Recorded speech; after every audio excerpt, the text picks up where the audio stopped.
Bueno, muy buenos días. Esta grabación por este medio la hago en tiempo real cuando son las 10:22 de hoy, día miércoles 1 de julio. La intención de esta grabación para ustedes es un apoyo a el contenido programático de la clase que se inicia temáticamente hablando, y que, dicho sea de paso, mañana se da la primera evaluación, la primera prueba, como gusten llamar, y pues he tenido a bien para un poco ampliar o tocar puntos torales, medulares, este caso de la historia como una parte introductoria.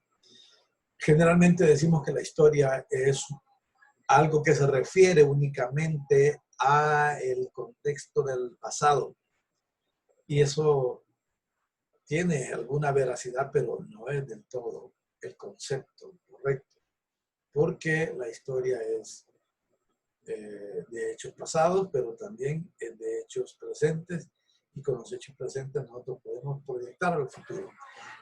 Vuelvo a insistir en esto, que nadie puede negar de dónde viene si no conoce ese contexto. Si sabe de dónde viene, sabe dónde está y sabe para dónde va. Entonces, ese es el objetivo de la historia: conocer el pasado, analizar el presente y predecir el futuro. Pero conceptualmente la historia se ha determinado a partir de los estudios que se hicieron en la Escuela de los Anales de Francia del siglo XIX como una ciencia que estudia al hombre a través del tiempo. No se puede confundir la historia con la antropología, aunque tengan un muy afín concepto u objeto de estudio. Pues la antropología estudia al hombre igual, pero en su proceso evolutivo. La historia, la ciencia que estudia al hombre a través del tiempo. Entonces, ¿desde cuándo registramos nosotros historia? El hombre mismo ha hecho historia desde su aparición. Y aquí no nos vamos a complicar en cuanto a las teorías de la creación y de la evolución, porque no es ese el objetivo, ni tenemos el tiempo, porque no estamos en clase presencial. Los contenidos ya están dados ahí. Y esto es únicamente una entrega que yo hago para poder consolidar un poco esa información que está al respecto de lo que es la historia.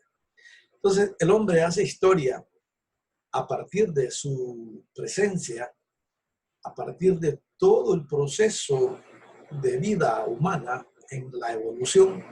El hombre pinta, el hombre talla, el hombre caza, el hombre cosecha, cultiva, domestica animales, etcétera, etcétera. Eso es en esencia lo que va haciendo el hombre en historia. Ahora, nosotros estamos más vinculados a la historia como una historia escrita, un libro, un texto, un mapa, una foto, un documento manuscrito, una carta, un telegrama. Pero eso no es exclusivamente que solo porque está escrito en ese formato sea historia. No. Los positivistas en el siglo XIX fueron los que dividieron a las ciencias, como está ahí en su material, en ciencias sociales o de la humanidad, en ciencias naturales y en ciencias cuánticas o exactas. Las ciencias sociales van a hacer su aparición en el siglo XIX, y la historia no es la excepción. Junto con ellas están la antropología, la arqueología, la etnología, la geografía, la economía, el derecho, todas aquellas que hoy se consideran ciencias sociales. Las ciencias naturales son aquellas que requieren de verificación, observación y comprobación. Las ciencias cuánticas o exactas son aquellas ciencias que no requieren comprobación, son exactas, matemática, la física. En matemática nadie puede decir que 4 por 4 puede ser 29, porque ya está dado. 4 por 4, 16. 4 más 4 es 8. Ahí no hay duda. Entonces, las ciencias sociales, en cambio, tienen una serie de elementos que son método, conocimiento, leyes y sobre todo hipótesis. La hipótesis es la que le dio la categoría de ciencias en el siglo XIX. Entonces, hay una división de las ciencias y la historia es una de las que entra en este paquete. Insisto, por la Escuela de los Anales, ya sea por Marblok, por Arthur Schopenhauer o por Pierre Vilar, que trabajaron en eso y se les consideran los primeros historiadores modernos. Sin embargo, nos remontamos al pasado y tenemos a un padre de la historia. El padre de la historia se llama Heródoto de Halicarnaso, un griego que se dedicó a escribir historia real. Antes de él no escribía la historia real, sino que escribía la historia mitológica. O sea, aquella historia que estaba asociada con lo que pasaba por la mente del escritor. Y uno de ellos, más famoso, es Homero. Pero no Homero Simpson, sino Homero, un griego que escribió, lo que ustedes, algunos de ustedes sabrán, la Ilíada, la Odisea, cómo esos elementos sincréticos que son realidad geográfica, pero también son parte de la creatividad, de la memoria. En ese sentido, la mitología no puede ser concebida como historia. Pero Heródoto se dio la tarea de escribir en su momento algo que se llama los 9 libros de la historia. Lo encuentro por aquí. Aquí está.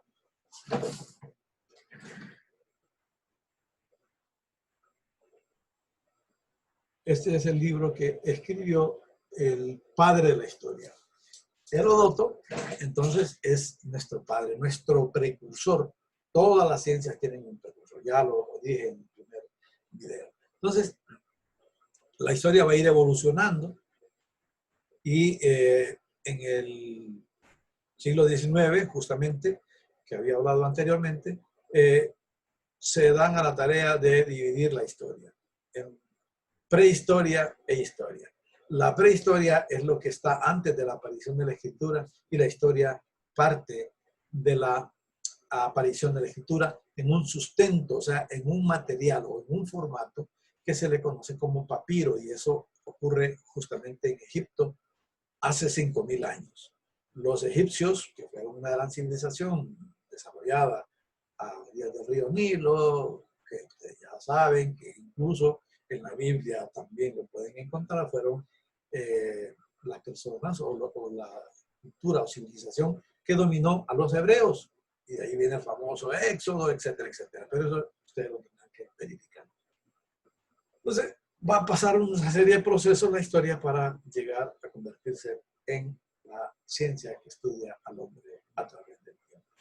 Y como este es un breve repaso, continúo con lo que sería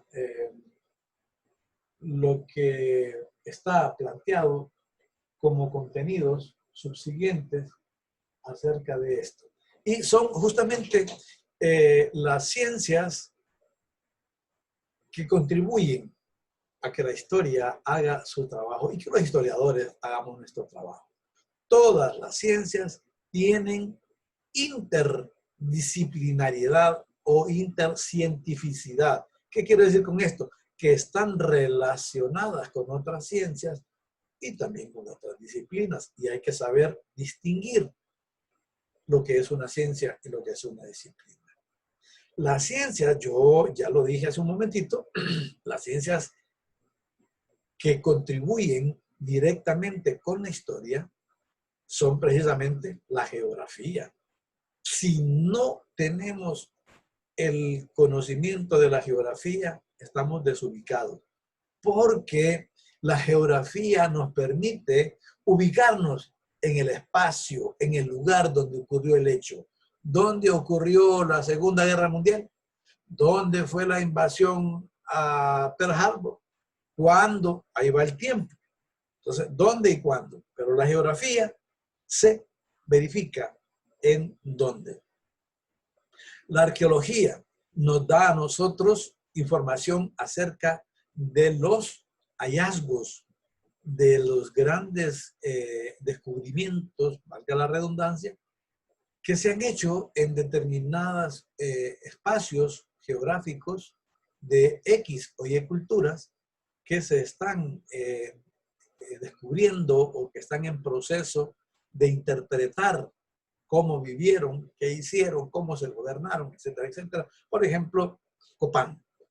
No, nosotros tenemos, para dar ejemplos, a sobras. Entonces, Copán es un núcleo en donde hay una concentración de arqueólogos que nos están alimentando constantemente de los hallazgos y de la interpretación de lo que ocurrió y de cómo vivían los mayas de Copán. Y conectados obviamente con los de Guatemala, con los de México, con los de Belice, etc. La paleontología pareciera que no tuviera una relación con la historia, pero sí la tiene. La paleontología es importante porque es la ciencia que estudia los fósiles o los huesos. Paleo significa antiguo y onto significa huesos. Entonces, por las investigaciones que hacen los paleontólogos, nosotros sabemos por qué podemos asegurar que el primer humano descubierto como fósil en el territorio hondureño data de hace 12.000 años. 10.000 años antes de Cristo y 2.000 años de vida cristiana. La economía es una ciencia social. Aquí la tenemos nosotros separada de las ciencias sociales, pero no es que no sea una ciencia social.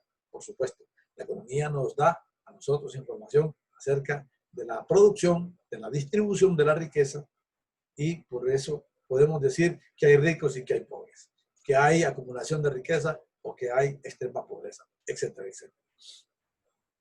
Y también tenemos la antropología, que ya lo había mencionado, que es muy afín, que incluso llegan a confundirla entre lo que es la historia y la antropología, pero sus campos de estudio son diferentes, pero es muy importante, es muy afín con la historia. Tenemos también la etnología. La etnología nos da información acerca de los grupos humanos, de los grupos diferentes humanos. Nosotros por eso le llamamos etnias. Y quiero que quede claro esto. En la humanidad, en el planeta, no existen razas. Nosotros decimos raza negra, raza blanca, raza amarilla, ¿será que hay anaranjada? ¿Será que hay morada? ¿Será que hay gris? No.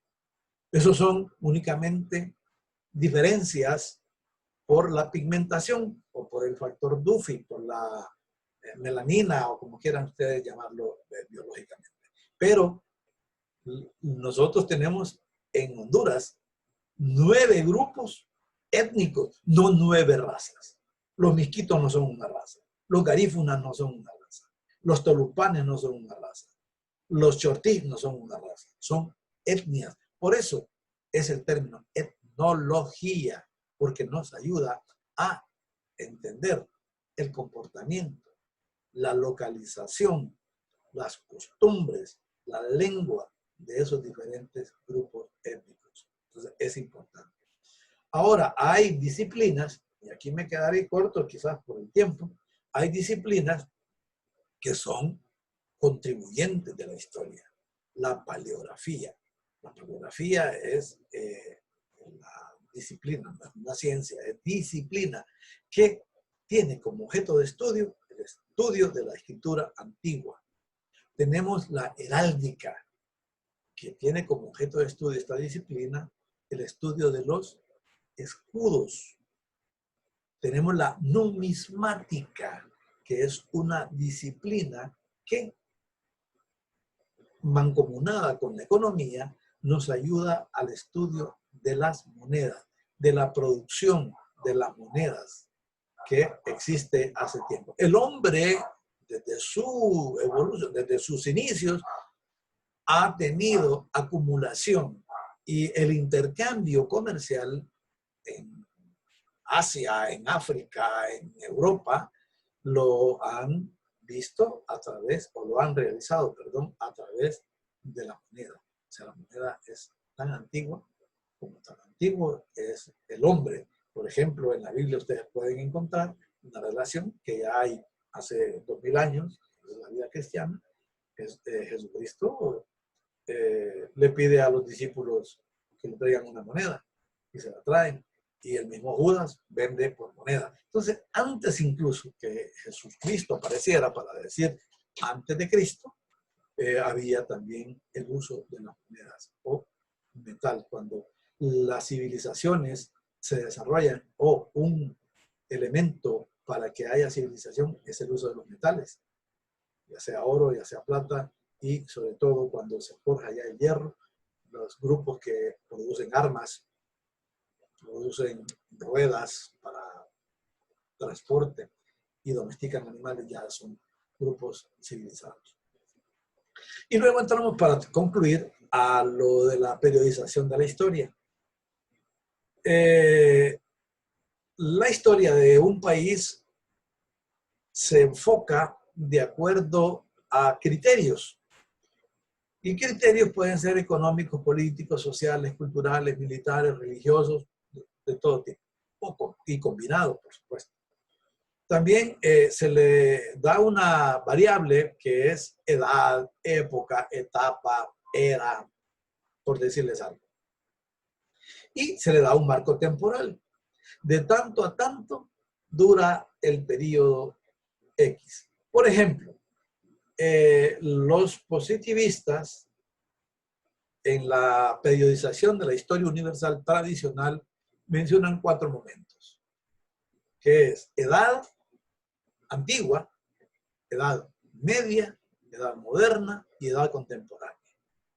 La primera, como la variable está ahí, edad.